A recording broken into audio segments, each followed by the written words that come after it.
Let's make my turbo louder, as your boy needs a break from rust. Right now, my Duramax sounds like a grandpa truck.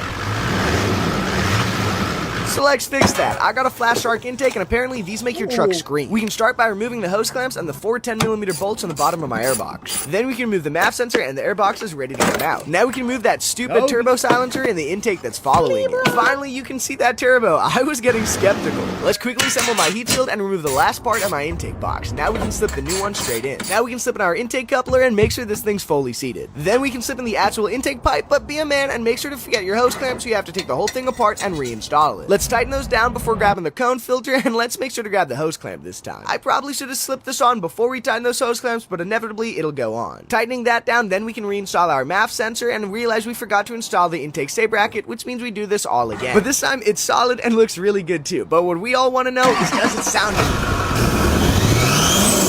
Oh my god, dude, this sounds insane! What the fuck?